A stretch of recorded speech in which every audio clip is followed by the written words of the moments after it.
नमस्कार विद्यार्थियों, एक बार फिर से मेरे YouTube channel Shastri sir classes में आपका स्वागत है। हार्दिक अभिनंदन। देखिए बच्चों, मैं पिछली वीडियो में आपके लिए व्यंजन संधि के कुछ परिवर्तनों को लेकर आया था, जिसमें मैंने आपको शब्द संधि, इष्टोक्त संधि, जस्त संधि और चार्थ संधि के कुछ परिवर्तन आपको बताए थे। इस वीडियो में मैं उसी व्यंजन संधि को आगे बढ़ाता हूं। तो अगला जो भाग आता है अपना, जो पांचवा परिवर्तन होता है व्यंजन में, वो आता है आपका बच्चों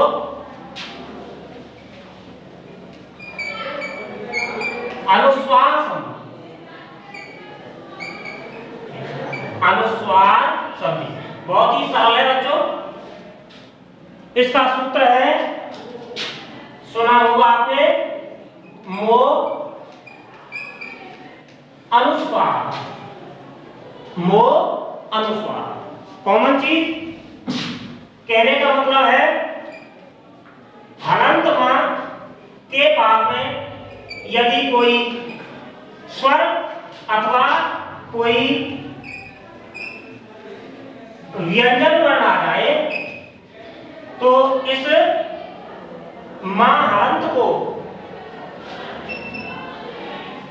अनुस्वार में बदल देते हैं। अनुस्वार में बदल देते हैं। कॉमन बात है बच्चों, यहां हलंत में आएगा, यहां स्वर भी आ सकता है, यहां व्यंजन वर्ण भी आ सकता है। तो हमें क्या करना है, हलंत मां को हम अनुस्वार में बदल देते हैं। जैसे कि उदाहरण के तौर पे आपको बताऊं, उदाहरण जैसे देखिएगा,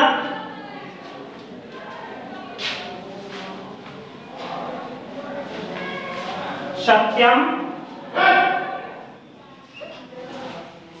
वद,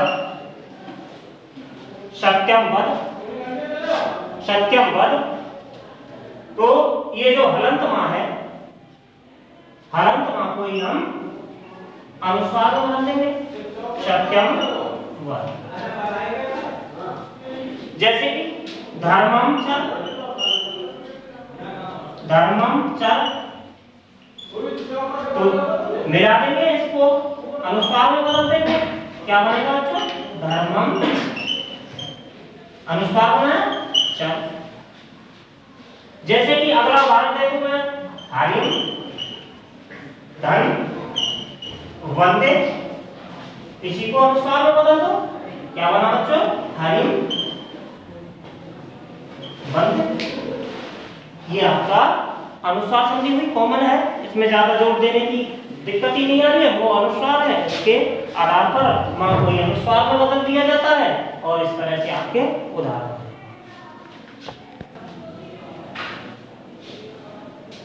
अब देखिए बच्चों, अगला जो परिवर्तन होता है व्यंजन में, वो है आपका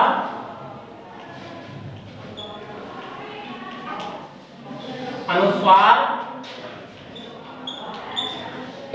पर सवर्ण संधि। यह अनुस्वार पर सवर्ण संधि। इसका जो सूत्र है, अनुस्वारस्य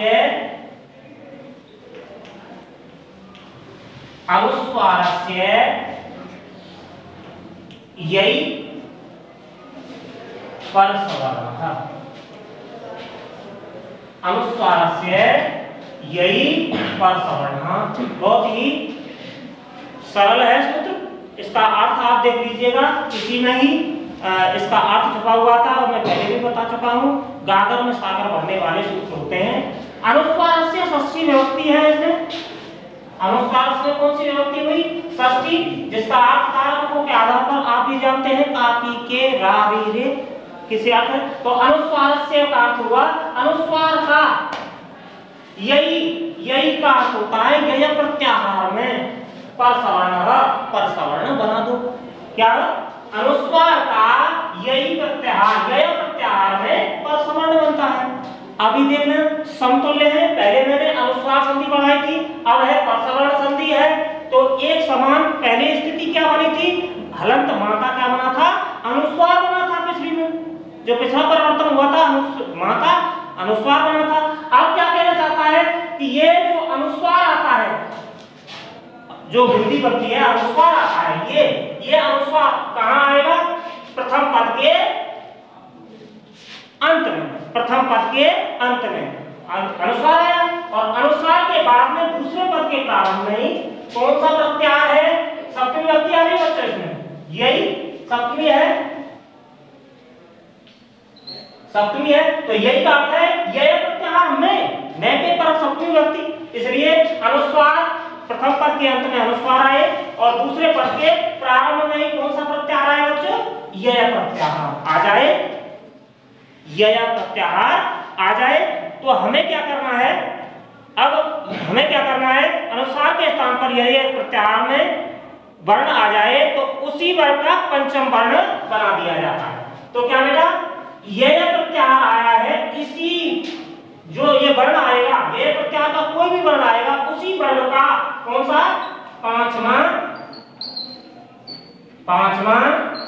वर्ण बना देते हैं, पांचवा वर्ण बना देते हैं। किसके स्थान पर, अनुस्वार के स्थान पर, इसके स्थान पर नहीं, अनुस्वार के स्थान पर इस यह प्रत्याहार के वर्ण का पंचम वर्ण बना देते हैं। अच्छा, ये तो रहा इसका, इस तरह से आपको बता दूं मैं, माहेश्वर सूत्र के हिसाब से आपका डायग्राम। आप देखें तो कॉमन इधर ही बना देता हूं मैं, इधर बना देता हूं। ये अनुस्वार आया, अनुस्वार के बाद में यह प्रत्याहार आया, तो यह प्रत्याहार में कौन कौन से आते हैं, जो आपने माहेश्वर सूत्र पढ़े हुए, हा से हा वाला होता है, हा या वा रा टा, तो यहां हा और या वा रा टा, ला रा, या मा डा ड न म, झा भा या, घा ढ धा स, जा ब गा ड गा स, खा फा छा ठा था चा ट ता ब, का फा, यहां अंत में देता हूं आपके लिए, का फा या, यहां भी या है और कपाया के आगे पढ़ेंगे तो का पाया, यहां भी या है, तो ये या और ये या से मिलकर के आपका इधर ध्यान दे लेना, ये या प्रत्याहार होता है।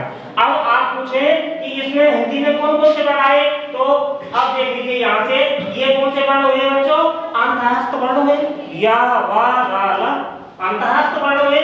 इसके बाद में ये पंचम वर्ण हुए, इसके बाद में चतुर्थ वर्ण, तृतीय वर्ण, द्वितीय वर्ण और प्रथम वर्ण तक। कहने का मतलब है, मैं इधर लिख देता हूं, किसी भी वर्ण के पहले, दूसरे, तीसरे, चौथे और पांचवें वर्ण, और पांचवें वर्ण प्लस इधर और भी लिख देता हूं, कौन से आएंगे, अंतःस्थ वर्ण, अंतःस्थ वर्ण। अंतःस्थ वर्ण में कौन कौन से आते हैं बच्चों, या वा रा और ला। ध्यान दे लीजिएगा, इस डायग्राम को इधर बना दिया है मैंने, हिंदी वाला है, ये जो समझ में आए, जो भी आप समझ सकते हैं, मैं दोनों जब से संधियां पढ़ा रहा हूं दोनों तरह से बना के चल रहा हूं। यहाँ माहेश्वर सूत्रों के हिसाब से बन रहा है, यहाँ आप इधर से ये भी जान सकते हैं। ये जानेंगे तो पहले आप दोबारा से देख लीजिए, यहाँ क्या आया, यह अनुस्वार आ गया, इसके बाद में यह प्रत्याहार आया जो कि मैंने यहाँ बताया था आपको। अब यह प्रत्याहार में कौन से वर्ण आते हैं, पहले, दूसरे, तीसरे, चौथे, पांचवें और इसके बाद में या वा रा ला, ये वर्ण आपके यह प्रत्याहार में आते हैं। तो क्या करना होता है वहां, इस अनुस्वार के स्थान पर ही किसका बनेगा बच्चों, यह प्रत्याहार का, यह प्रत्याहार का ही कौन सा वर्ण, पांचवा वर्ण बना देते हैं। किसके स्थान पर, अनुस्वार के स्थान पर। जैसे कि मैं आपके लिए उदाहरण से आप स्पष्ट हो जाएगी, जैसे मैं उदाहरण बता दूं आपके लिए, सम धन का, सम धन का। अब यहां प्रथम पद के अंत में अनुस्वार लगा हुआ है और इसके बाद का वर्ण है, ध्यान दे लीजिए, ये है, यहां से लेकर, इससे लेकर और इस तक के यह प्रत्याहार में आते हैं, तो यहां ये आ रहा है, कहाँ आ रहा है, तो हमें क्या करना है, ये प्रत्यय आ रहा है तो इसी वर्ण का कौन सा बनाना है, हमें पांचवा वर्ण बनाना है। कौन सा वर्ण, पांचवा। और जो पांचवा वर्ण होता है इसका कौन सा होता है, इस तरह से बनता है, इस तरह से बनता है। और इस किसके स्थान पर, अभी भी बताया था, अनुस्वार के स्थान पर, यानी अनुस्वार को हटा देंगे और इसका आगम करके स्वयं ये प्रत्यय का वर्ण भी नहीं हटाया जाएगा, वो भी आएगा। तो बनेगा क्या, इसको हटा दिया और इसको आगम कर लिया मैंने और इसको ये प्रत्यय का वर्ण लिख दिया, शंका। कौन सा शब्द बना, शंका। जैसे कि उदाहरण मैं अगला भी दे देता हूं, कम धन टकम, कम धन टकम। अब ध्यान दीजिए बच्चों, यहाँ अनुस्वार है, यहाँ टा वर्ण है, पहला वर्ण है, यहाँ देख लीजिए पहला ये टा वर्ण का पहला ही वर्ण है टा। तो क्या करेंगे, इसको ही कर देंगे। क्या करेंगे, टा का वर्ण कौन सा होता है, ढ होता है, टा ठा डा डा ढ आधा है, और इसके बाद में टा पुनः आगम आ जाएगा और कम लिखेंगे। रूप से तो होता है बेटा कंठकम। अच्छा बच्चों, अब अगला परिवर्तन आता है व्यंजन का पूर्व सवर्ण। अगला डालते हैं पूर्व सवर्ण संधि, पूर्व सवर्ण संधि। अब इसका देखिए आप सूत्र देखते हैं तो आपका सूत्र आता है झयो भो अंतरस्याम।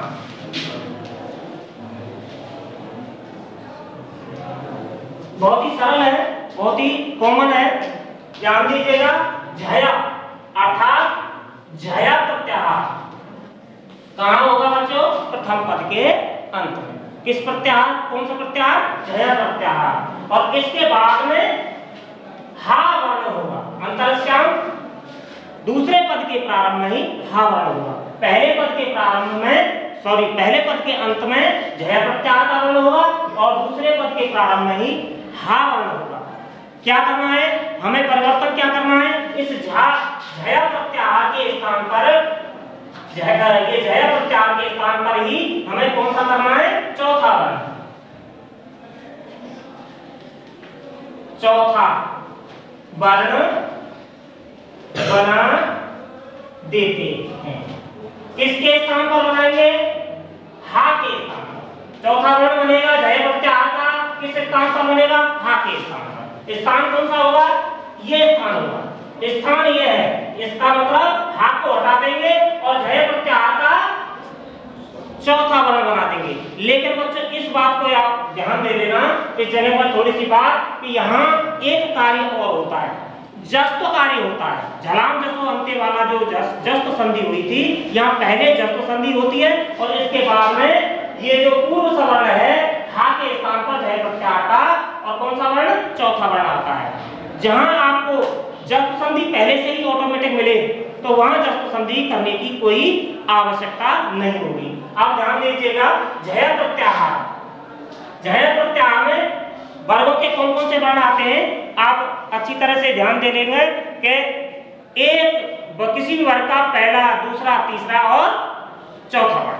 कौन सा बच्चों, किसी भी वर्ग का पहला, दूसरा, तीसरा और चौथा वर्ण। ध्यान दीजिएगा, ऐसा लिख देता हूं, किसी भी वर्ग का पहला, दूसरा, तीसरा और चौथा वर्ण। और इसके बाद में कौन सा वर्ण बच्चों, हा वर्ण। हमें क्या करना है, परिवर्तन क्या करना है, इसके स्थान पर, हा के स्थान पर ये स्थान लिख देता हूं। स्थान तो यह है हा और झया प्रत्याहार में, यानी इन वर्णों में से ही कौन सा वर्ण बनाना है, जो भी वर्ण आए चौथा वर्ण बनाना है। परिवर्तन ये इधर ये हिंदी वाला मैंने डायग्राम बनाया है, यहाँ ये माहेश्वर सूत्रों के माध्यम से डायग्राम है, अच्छी तरह से समझ लीजिएगा। पहला, दूसरा, तीसरा, चौथा, इसके बाद में हा को हमें ये जो पहला, दूसरा, तीसरा है उसी को चौथे वर्ण में बना देना और इससे पहले जस्त कार्य कर लेना है। कहने का मतलब किसी वर्ग का तीसरा अक्षर बनाना है, यदि बना हुआ है वो पहले से ही तो तीसरा बना ही रहेगा और नहीं तो फिर उसे तीसरे वर्ण में पहले बदलना है, जस्त करेंगे। इसके बाद में हम पूर्व सवर्ण के आधार पर उसी वर्ग का चौथा अक्षर बना देते हैं। जैसे कि आपको उदाहरण दे देता हूं, उद धन हा, उद धन हा। स्थिति देख लीजिएगा, प्रथम पद के अंत में कौन सा वर्ण है? ता वर्ग का तीसरा वर्ण है। कहने का मतलब ये तीसरा वर्ण है। कहने का मतलब जस्तुकारी पहले से ही है, क्योंकि जस्तु संधि होती है वो तीसरा वर्ण बनाती है, तो पहले इसमें कोई परिवर्तन नहीं। अब इसी वर्ग का ही कौन सा वर्ग है? ता वर्ग है। कौन सा वर्ग है? ता वर्ग है। इस ता वर्ग को ही किसे कौन से वर्ण में बदलना है? चौथे वर्ण में बदलना है, लेकिन किसके स्थान पर? इस हा के स्थान पर। ध्यान दे लेना, हा के स्थान पर। तो हा को हटा देंगे और ता वर्ग का ही चौथा अक्षर लिख देंगे। जैसे कि ता, था, दा और धा, तो ये दा है, लिखाई जाएगा, और यहां धा बना देंगे। बढ़िया की मात्रा है हमें उद्धार। कौन सा रूप से हुआ बच्चों? उद्धार। इसके लिए अगला है तद धन हितम। तद धन हितम वही है, पहली वाली क्रिया है, दा बना हुआ है, जस्तो कार्य नहीं करना है, ऑलरेडी पहले से ही है। हा के स्थान पर ता वर्ण का चौथा वर्ण बनाना है, तो जो चौथा वर्ण का होता है ता, था, दा, धा, इसलिए क्या बना? तद्धितम। अगला उदाहरण भी देख लीजिए, अच धन हीनम। अच धन हीनम, ध्यान दीजिएगा, ये चा वर्ग आ गया। अब इसमें जस्तुकारी पहले से नहीं है, इसलिए पहले क्या करना है? हमें जस्तुकारी करना है, जस्तु संधि करनी है। तो जस्तु संधि करेंगे तो तीसरा वर्ण बनेगा, चा का क्या बन जाता है बच्चों? जा बन जाता है, चा, छा, जा, और इसी का चौथा वर्ण बनाना है हमें, लेकिन किसके स्थान पर? हा के स्थान पर। हा को हटाना है और चा वर्ण का ही चौथा वर्ण लिखना है। तो चौथा वर्ण क्या हुआ इस स्थान पर? झा हुआ, चा, छा, जा, झा। अब मिला के लिखेंगे तो आधा जा तो ये आ गया, इसके बाद में चौथा वर्ण आएगा, कौन सा अभी मैंने बताया? झाया, बड़ी की मात्रा है अझीनम। ये आपकी पूर्व सवर्ण संधि है, कंप्लीट याद हो जानी चाहिए। अब देखिए बच्चों, अगले आपका अनुनासिक संधि है, आठवीं आती है आपकी अनुनासिक संधि। यदि इनके नियमों को पढ़ते रहें तो कोई भी संधि ऐसी कठिन नहीं है कि हम ना कर सकें, लेकिन उनके नियमों को थोड़ा सा अपने मस्तिष्क में रख लीजिए, बस कोई दिक्कत नहीं आएगी। जैसे कि इसका सूत्र है आपका यरो अनुनासिके, यरो अनुनासिके अनुनासिको बा। दिख रहा होगा बच्चों? यरो अनुनासिके अनुनासिको बा बहुत ही कॉमन है। यर प्रत्याहार के बाद में यदि अनुनासिक वर्ण आ जाए, देखिए मैं इसका डायग्राम बना देता हूं। माइक्रो सूत्रों के हिसाब से इसका डायग्राम है, यर प्रत्याहार प्रथम पद के अंत में आ जाए और इसके बाद में अनुनासिक वर्ण आ जाए, अनुनासिक वर्ण आ जाए। अनुनासिक क्या होता है बच्चों? किसी भी वर्ग के पंचम वर्ण होते हैं, जैसे कि ये अनुनासिक वर्ण कहे जाते हैं, पांचों वर्गों के पंचम वर्ण, यम, र, और न, पांचों वर्ण हैं। ये क्या कौन से वर्ण कहे जाते हैं? पंचम वर्ण कहे जाते हैं, इनको अनुनासिक वर्ण भी कहते हैं। यदि दूसरे पद के प्रारंभ में इन पांचों वर्णों में से कोई भी वर्ण आपको नजर पड़ जाए और इधर यह प्रत्याहार का वर्ण आ जाए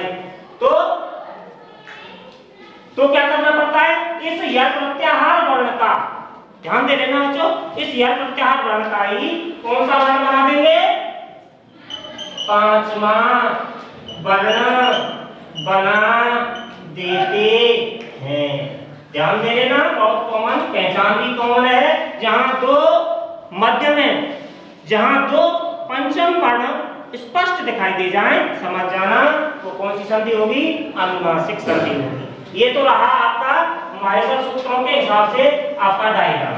यदि आप हिंदी में देखें तो यर प्रत्याहार वही हा से चालू होता है, यर प्रत्याहार उसी हा के हिसाब से ह या बाराट लड़ यम डड़ नम झवाया घड़ दस जब गढ़ दस खाखा छठाता चट तब कपाया स सर और स सर पर ही रुकना है हमें, क्योंकि रा है स र और या से चालू है।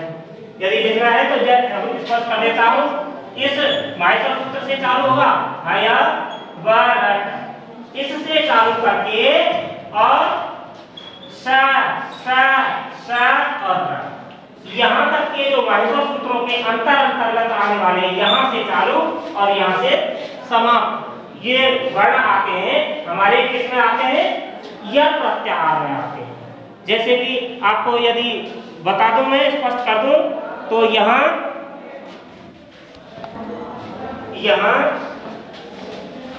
1 2 3 4 और 5 कोई किसी भी वर्ग का कोई भी वर्ण हो, 5 वर्ग में से कोई भी वर्ण हो। दूसरी बात या व रा और ला, ये क्या है बच्चों, अंतःस्थ वर्ण। और ये कौन से, शा शा और शा, ये वर्ण आ जाए। समझ में आ रहे होंगे? तो ये किस में आते हैं, ध्यान दे लेना, बगल में लिख दिया है मैंने। ये कौन से वर्ण है, यर प्रत्याहार के वर्ण ये। और इसके बाद यहाँ इसके बाद क्या होना चाहिए, अनुनासिक वर्ण होना चाहिए। अनुनासिक का मतलब पंचम वर्ण, यहाँ लिख ही देता हूँ, पंचम वर्ण आ जाए। परिवर्तन क्या करना है, ये जो वर्ण आए हैं इनका ही ये जो वर्ण आए हैं पंचम वर्ण बना देना। जैसे कि मैं आपके लिए उदाहरण दे देता हूं,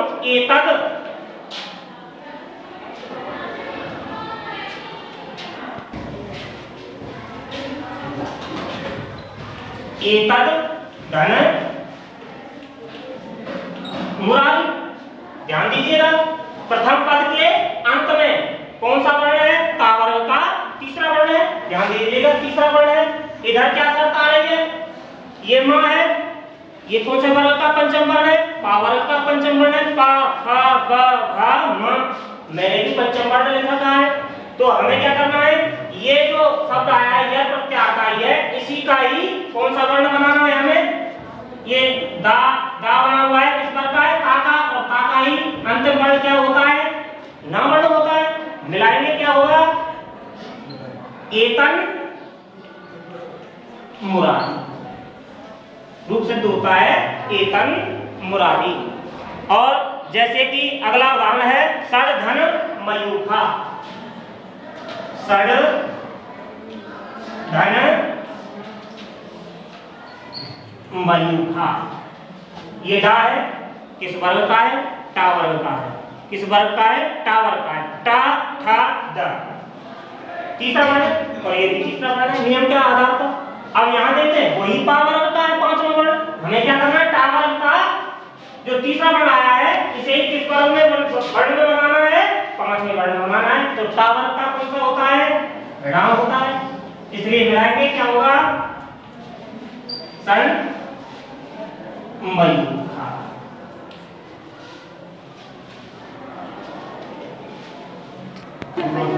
देखिए व्यंजन संधि का अंतिम परिवर्तन आपने सुना होगा,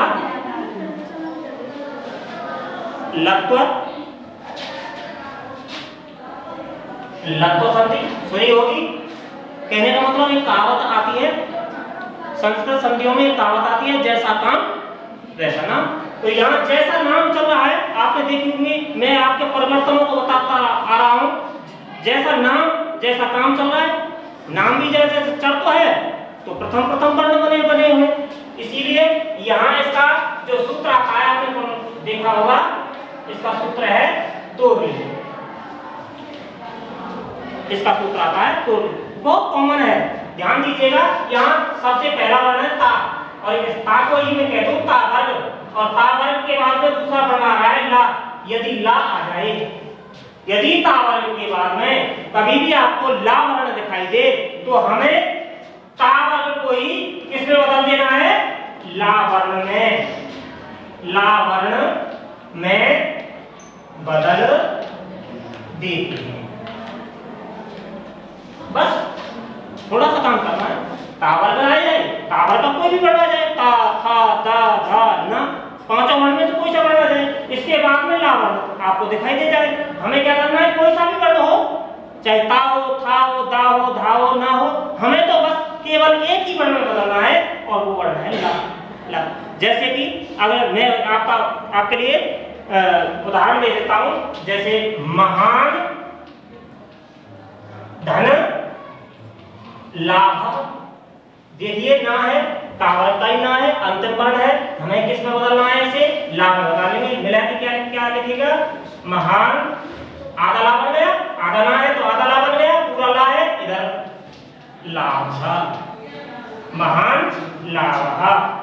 जैसे कि अगला उदाहरण बता दूं, उत धन लंघनम, उत धन लंघनम,